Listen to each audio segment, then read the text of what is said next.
नमस्कार प्यारे विद्यार्थियों, मैं अरविंद शर्मा MGCI के डिजिटल लर्निंग प्लेटफॉर्म पर आपका एक बार फिर बहुत बहुत स्वागत करता हूं। दोस्तों, BHU 2022 परीक्षा के फॉर्म आ चुके हैं और इस बार क्योंकि कॉमन टेस्ट हो रहा है इसलिए कई स्टूडेंट्स को फॉर्म भरने में समस्या हो रही है, दिक्कत आ रही है।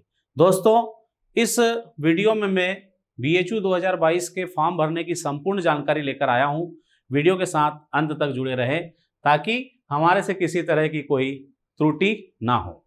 तो दोस्तों, किस तरह से फॉर्म भरना है देखते हैं हम लोग। तो सबसे पहले हमें इस तरह से गूगल पर जाना है और CUET.समर्थ सर्च करना है। जैसे ही आप इसको सर्च करेंगे सामने ये स्क्रीन आएगी और इसमें हमारे को रजिस्ट्रेशन फॉर्म को क्लिक करना है।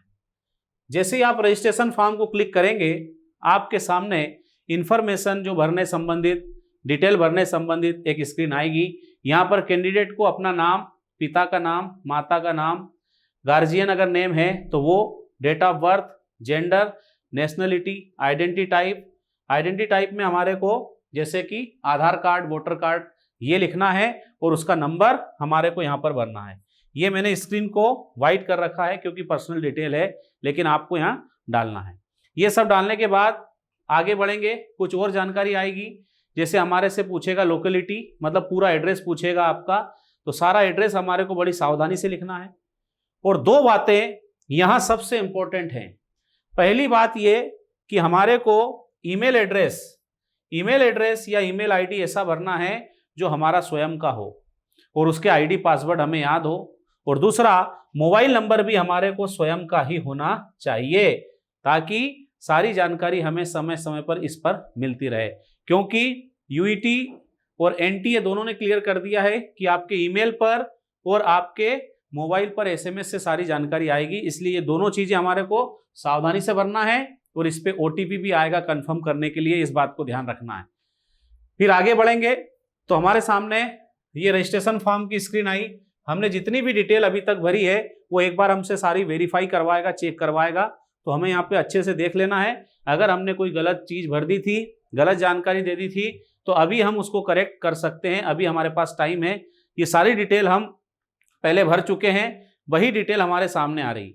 इसके बाद हमें क्या करना है कि ये जो हमारा CUET का जो पोर्टल है, इसके ऊपर जो हमारा रजिस्ट्रेशन फॉर्म नंबर मिलेगा हमारे को, वो हमारी आईडी रहेगी और पासवर्ड हमारे को यहाँ बनाना है। आगे जाकर आप इसी आईडी और पासवर्ड से आप अपनी डिटेल इसके ऊपर देख पाएंगे, वो फॉर्म को फिर से देख पाएंगे, आगे की जानकारी देख पाएंगे।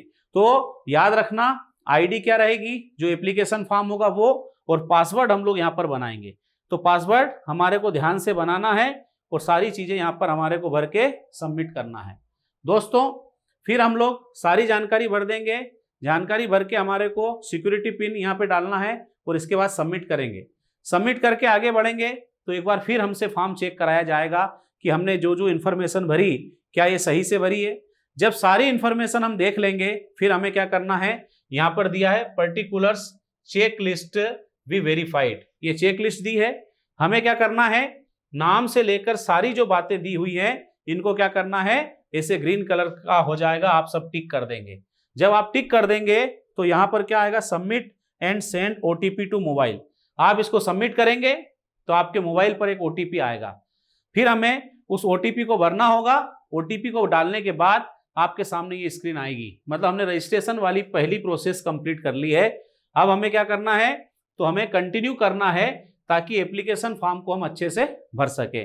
जैसे ही आप कंटिन्यू क्लिक करेंगे, कंटिन्यू क्लिक करने के बाद आपके सामने ये स्क्रीन आएगा। इसमें हमने पहले से जो जानकारी भर रखी है वो जानकारी हमें दिखाई देगी। उसके अलावा हमें यहाँ पर और बहुत सारी जानकारी भरना होगी, जैसे फादर्स ऑक्यूपेशन, पिताजी क्या करते हैं ये पूछा जाएगा, ये हमें भरना है। इसके अलावा माताजी क्या करती हैं, हमारी फैमिली इनकम कितनी है ना, परिवार के सदस्यों की जानकारी, ये वाली चीजें हमारे से पूछी जाएगी। और ये सारी चीजें जब हम भर देंगे तो फिर हमारा एड्रेस फिर से आएगा। एड्रेस को हम वेरीफाई करेंगे, देख लेंगे, चेक कर लेंगे।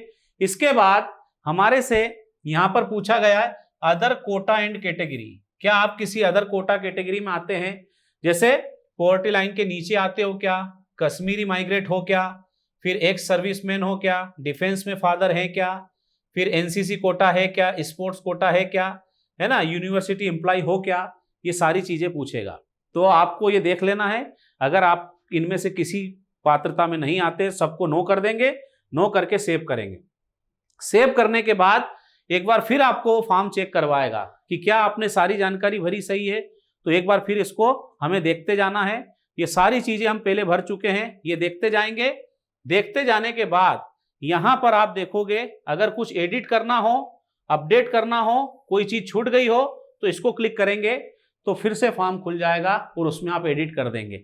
एडिट करके वही हमें सेव सबमिट करना है और फिर आगे बढ़ाएंगे।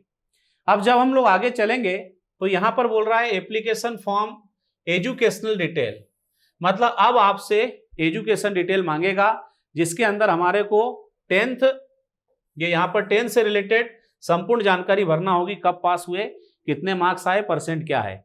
आगे बढ़ेंगे आप 10th होने के बाद फिर 12th से डिटेल सारी जानकारी मांगेगा। मान लो अगर हम 12th में, अभी हमने 12th दिया और रिजल्ट नहीं आया, तो हमको अपियरिंग या रनिंग करना रहेगा और फिर हमारे को डिटेल भरना रहेगी। ये सारी डिटेल आपकी स्कूल से रिलेटेड है, 10th और 12th की डिटेल है। जैसे ही आप भर दोगे, यहां पर आप सेव करेंगे, सेव करके आगे जाएंगे, एक बार फिर आपको फॉर्म चेक करवाएगा, 3 बार ये फॉर्म चेक करवाएगा। ये सारी जानकारी एक बार देख लो, कोई दिक्कत हो तो यहां से अपडेट आप कर सकते हैं। आगे बढ़ते चले जाएंगे। अब हमारे सामने एक महत्वपूर्ण स्लाइड आती है, जिसमें हम यूनिवर्सिटी और प्रोग्राम का सिलेक्शन करने वाले हैं। यहां पर हमारे को विशेष ध्यान रखना है, क्योंकि 45 से भी ज्यादा यूनिवर्सिटी के लिए ये एग्जाम ले रहा है। तो इसमें हमारा कोर्स क्या है और हमारी यूनिवर्सिटी क्या है। तो हम यहाँ पर बनारस हिंदू यूनिवर्सिटी जो है, इसकी परीक्षा देना चाहते हैं और इसमें हमारा कोर्स है बीएससी एग्रीकल्चर। तो हमने बीएससी एग्रीकल्चर चुन लिया। इसके बाद हम इसमें और सब्जेक्ट भी लेना चाहते हैं तो ले सकते हैं, और कोर्स अगर लेना चाहते हैं तो वो भी ले सकते हैं। अगर आपको और कोई कोर्स लेना है, जैसे हमें यहाँ पर लेना है बीटेक इन डेयरी टेक्नोलॉजी, तो हम उसको भी यहाँ पर ऐड कर सकते हैं। जैसे पहले वाला ये ऐड हो चुका है, दूसरा कोर्स हम यहाँ पर और ऐड कर सकते हैं।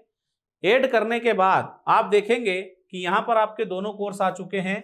यहाँ पर बीटेक भी है और बीएससी एग्रीकल्चर ऑनर्स भी आ गया। थर्ड कोर्स भी अगर आप चाहो तो ले सकते हैं, लेकिन हमारा बीएससी एग्रीकल्चर और जो डेयरी टेक्नोलॉजी है हमें वही लेना है। हमने इसको ले लिया। लेने के बाद अगर कोई हमारे को चेंज नहीं करना है तो हम इसको वेरीफाई करके आगे बढ़ जाएंगे। जैसे ही हम आगे चलेंगे, वो एक बार हमारे को चेक करवाएगा कि बनारस हिंदू यूनिवर्सिटी में आपका बीटेक इन डेयरी टेक्नोलॉजी और सेकंड आपका कोर्स है बनारस हिंदू यूनिवर्सिटी में बीएससी एग्रीकल्चर। अगर कोई चेंज है तो यहाँ से अपडेट करेंगे, नहीं है तो हम इसको आगे बढ़ा देंगे। अब आगे बढ़ने के बाद हमारे पास एक और बहुत ही महत्वपूर्ण स्लाइड आती है, जिसमें हम टेस्ट पेपर और सब्जेक्ट का सिलेक्शन करने वाले हैं। और दोस्तों, सबसे बड़ा कंफ्यूजन यहीं पर है, ज़्यादातर छात्र यहीं कंफ्यूज हो रहे हैं। तो आपको बता दूं कि जितना हमारा ज्ञान है, जितना हमारे को नॉलेज है, उसके हिसाब से मैं आपको बता रहा हूं कि किस तरह से हमारे को सब्जेक्ट का चुनाव करना है। तो हम देखते हैं कि हमारे पास 2 स्लॉट आएंगे, first slot and second slot. अगर मैं फर्स्ट स्लॉट के बारे में बात करता हूं तो आप देखेंगे इसमें एक सेक्शन दिया है लैंग्वेज सेक्शन। अब यहां पर एक दिक्कत ये आती है, स्टूडेंट को ऐसा लग रहा है कि यहां पर हमने लैंग्वेज अगर हिंदी चुनी तो हमारा मीडियम पेपर का हिंदी रहेगा, इंग्लिश चुनी तो पेपर का मीडियम इंग्लिश रहेगा। लेकिन ऐसा नहीं है। यहां पर अगर आपने लैंग्वेज का चुनाव किया तो आपके पेपर में उस लैंग्वेज के क्वेश्चंस आएंगे, इसलिए हमने इसको क्या कर दिया, नॉट एप्लीकेबल। अब मान लो हम लोग बीएससी एग्रीकल्चर करना चाहते हैं, तो बीएससी एग्रीकल्चर करने के लिए हमारे को, अगर हम एग्रीकल्चर के हैं तो एबीसी, मैथ्स वाले हैं तो पीसीएम, बायोलॉजी वाले हैं तो पीसीबी, ये सब्जेक्ट हमारे को यहाँ चुनने पड़ेंगे। इनको हम बोलते हैं डोमेन सब्जेक्ट। अब 3 डोमेन सब्जेक्ट चाहिए, लेकिन यहाँ 2 का ही ऑप्शन है, इसलिए हमने यहाँ पर नॉट एप्लीकेबल लिखा है। और आखिरी में ये यहाँ पर बोल रहा है कि यार जनरल टेस्ट के लिए आप अप्लाई कर रहे हैं, तो हमने नो किया, मतलब 3 का ऑप्शन ही नहीं है।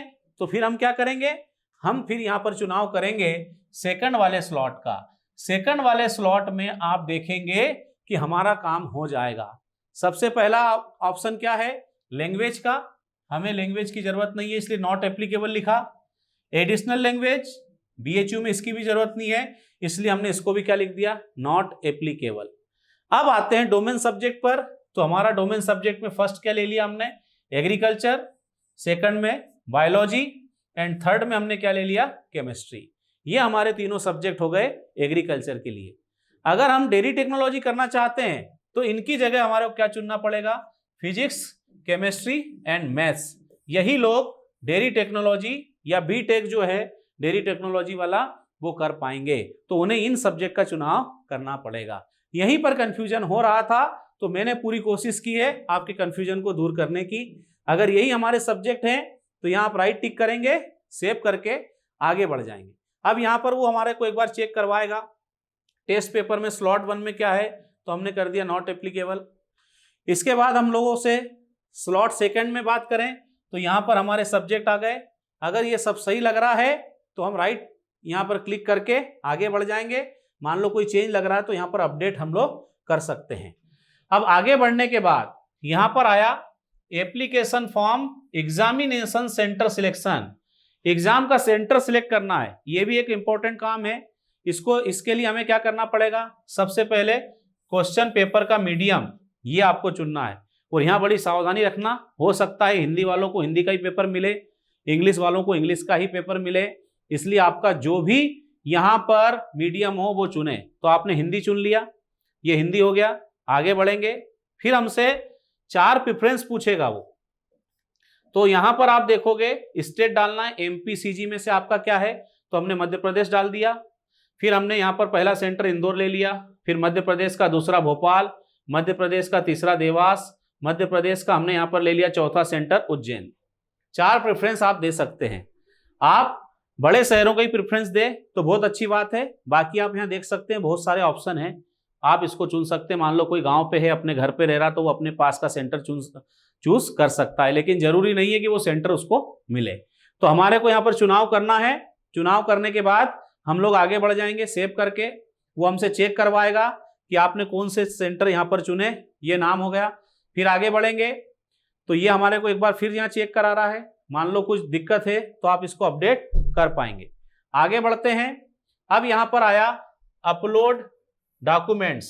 ये भी हमारे लिए एक बहुत ही इंपॉर्टेंट चीज है, इसको भी बड़े ध्यान से हमारे को देखना है।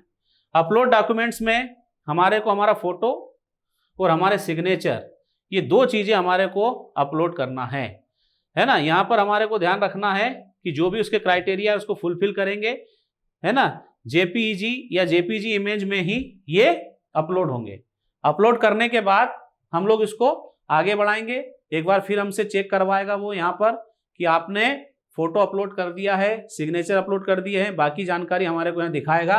एक बार फिर पूरा एप्लीकेशन फॉर्म आपसे चेक करवाएगा। पर्सनल डिटेल सारी चेक करेंगे, इसके बाद एजुकेशनल डिटेल ये चेक करेंगे, है ना। 10th की हो गई, 12th की हमने चेक कर लिया। इसके बाद test paper, subject, university programme, ये सारा हमारे को एक बार चेक करना है। Examination centre, present address, permanent address, ये सारी बातें हमसे एक बार फिर वो फाइनली चेक करवा रहा है। आगे बढ़ गए, फिर हमसे पूछ रहा है कि फोटोग्राफ अपलोड हुआ है कि नहीं, कैंडिडेट के सिग्नेचर ये देखना है, और फिर हमारे को वो बोलेगा फीस डिटेल।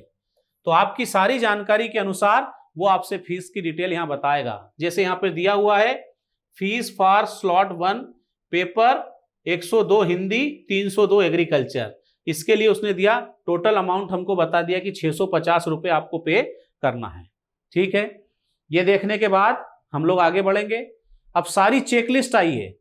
चेकलिस्ट में हमारे को ये सारे जो बॉक्स हैं इनमें टिक करना है। यहाँ पर ये सब खाली बॉक्स है ना, मैंने आपके सामने स्क्रीन में टिक किया हुआ बॉक्स रखा है, वो खाली आएगा। हमको सब यहाँ पर टिक करते जाना है। ये टिक करेंगे, सारी चीजें आप देखते जाएंगे, टिक करते चले जाएंगे। सारी चीजें टिक हो गई। टिक होने के बाद प्रोसीड टू पेमेंट, आगे बढ़ेंगे तो हमारे लिए पेमेंट की बात आएगी। लेकिन उससे पहले वो हमसे ईमेल आईडी को वेरीफाई करवाएगा, कॉन्टेक्ट डिटेल यहाँ वेरीफाई होगी। आप अपनी ईमेल आईडी डालेंगे, सिक्योरिटी कोड डालेंगे, फिर वेरिफिकेशन करेंगे। जब वेरीफाई करेंगे तो एक OTP आपकी मेल आईडी पर आएगा, उस OTP को यहाँ भरना पड़ेगा, तब जाकर आप इस स्क्रीन को कंटिन्यू कर पाएंगे, आगे बढ़ा पाएंगे। अब आपका ये एप्लीकेशन फॉर्म कंप्लीट हो गया है। रजिस्ट्रेशन वाला पोर्शन भी आपका कंप्लीट हो गया। अब एक चीज बची है फीस पेमेंट वाली, लेकिन पेमेंट करने से पहले एक बार फिर वो सारी जानकारी आपसे यहाँ चेक करवाएगा। पूरा अभी तक जो भी भरा है वो सारी चीजें चेक होगी। पर्सनल डिटेल हो गई, एड्रेस हो गया, है ना, अदर कोटा हो गया, इसके बाद एजुकेशनल डिटेल हो गई, 10th की 12th की डिटेल हो गई, यूनिवर्सिटी का नेम और आपने क्या प्रोग्राम चुना है, कोर्स कौन सा है, ये चेक हो गया।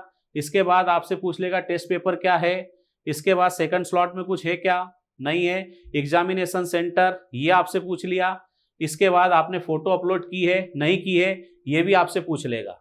ये सारी चीजें पूछने के बाद आखिरी में आप आएंगे एक स्क्रीन पर, यहां पर आ गया रजिस्ट्रेशन पेमेंट, आपको पेमेंट करना है। तो यहां पर आपका नाम, सारी जानकारी बोलेगा, कितनी फीस है वो चीज यहां पे रहेगी और नीचे पेड का ऑप्शन रहेगा। भाई स्टेट बैंक ऑफ इंडिया से देना चाहते हो, केनरा बैंक से, आईसीआईसीआई बैंक से दे रहे हो, पेटीएम से दे रहे हो, किस तरह आप पेमेंट कर रहे हो ये जानकारी यहां पर रहेगी। आप मान लो मैंने state bank of India choose करा तो मेरे सामने इतने सारे ऑप्शन आएंगे कि भाई नेट बैंकिंग से देना चाहता हूं या किस तरह से पेमेंट करना चाहता हूं, ये सारे ऑप्शन मेरे सामने आएंगे, हमारे को पेमेंट कर देना है। लेकिन मैं आखिरी में एक बार फिर आपसे बहुत महत्वपूर्ण 2-3 बातें बोल रहा हूं कि यहां पर हमारे को करना क्या है। एक तो पूरा फॉर्म बहुत अच्छे से चेक करना है, उसके बाद ही सबमिट करके पेमेंट करना है। दूसरी बात, ईमेल आईडी एकदम सही डालना है और आईडी और पासवर्ड हमें याद रखना है। तीसरी बात, मोबाइल नंबर सही डालना है और जब तक आपकी काउंसलिंग नहीं हो जाए उस नंबर को चेंज नहीं करना है, अपने पास संभाल के रखना है। सब्जेक्ट का चुनाव बहुत सावधानी से करें। स्लॉट और सब्जेक्ट मैंने पूरी बताई आपको किस तरह से चुनेंगे। इसके बाद लैंग्वेज और हमारे एग्जामिनेशन सेंटर हमारे को सावधानी से चुनना है और आपको बहुत अच्छे तरीके से मैंने शायद ये जानकारी दी होगी। आप अगर मेरी जानकारी से संतुष्ट हैं तो आप इस वीडियो को लाइक और शेयर कर सकते हैं ताकि आप सभी दोस्तों तक ये जानकारी अच्छे से पहुंच सके। आपकी आने वाली एग्जाम के लिए मैं एडवांस में बेस्ट ऑफ लक बोलता हूं। बहुत बहुत धन्यवाद दोस्तों।